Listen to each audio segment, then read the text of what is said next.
Halloween Haunted House 2021. We're about halfway through September. Again, I do my builds very late because my haunted house is only open for 2 nights out of the year. So I'm already getting started really late.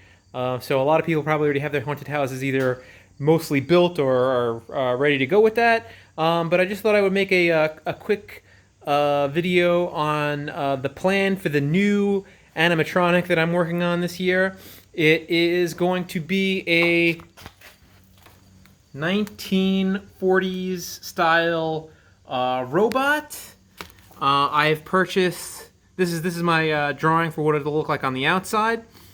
I purchased a Peekaboo from Fright Props and also a wiper motor with the DC adapter.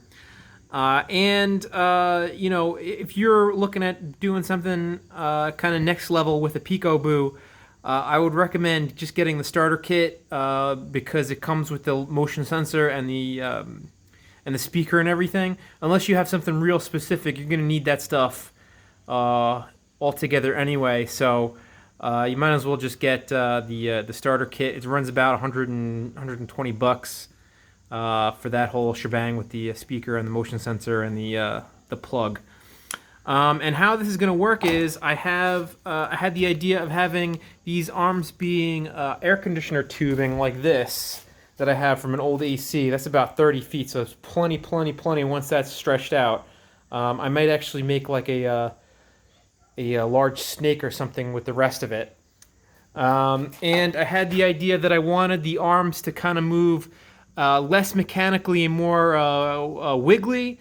Danger Will Robinson, I wanted them to flail around, so I had the idea of having a tri-cable system where you ever have one of those old toys where you press the bottom and the strings loosen at the bottom and the toy kind of flops down and then you release it and the string pulls taut and it stands straight up again. I had that idea for the arms so that they would kind of wobble around. But I'm wondering how difficult that's going to be to actually make. So my next idea would be to have an arm joint, but with two joints, so it would be less human-like in appearance when it moves, with a bicycle cable for a bicycle brake cable that's pulled by the wiper motor. Okay, it's connected to the wiper motor. Then I drew this a little bit bigger so you could see. There would be a arm and then a wheel at the end of the arm that can rotate freely, where the bicycle cables would connect for each arm, and maybe the head also would have some motion.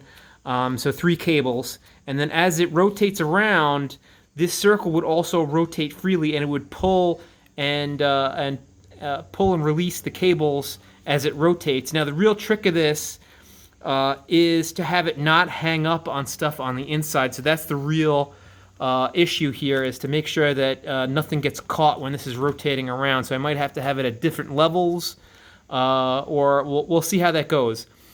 Now the idea for the robot is that it's going to be a 1940s robot, Robbie the Robot's more of a 60s robot, but I want it to be more a 40s era robot, big and chunky.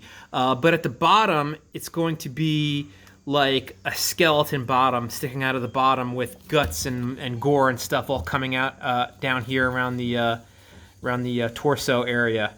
So you're not quite sure. Is it a robot? Maybe there's someone inside there. Who knows? And it'll say something in with a robot voice. And I actually just purchased this skeleton here from eBay. It cost me about 40 bucks. In the stores right now, they're running between 50 and 70 bucks. Before Halloween prices, it's about 50 and 70 bucks. $40 is like an after Halloween price. Sometimes get them as low as 35 bucks. But it's unfinished. It's not as detailed as I would like, and it's it's pretty cheap. But for 40 bucks before Halloween, it's pretty good. It looks like someone probably ordered this and then assembled it themselves, because it's got stop nuts and it's got probably $5 worth of screws in here. I can't imagine they did that in a factory in China someplace. They probably molded it in China and then someone put this together in their garage to sell for a few extra bucks. But hey, it's a deal for me. And I don't need them finished because I paint them myself. If anything, I don't even need the eyes painted, you know? So that's where I'm at right now with the haunted house. The monster guts come... Not the monster guts, I ordered from Fright Props. Fright Props stuff is coming shortly, and I'll start to build probably this weekend.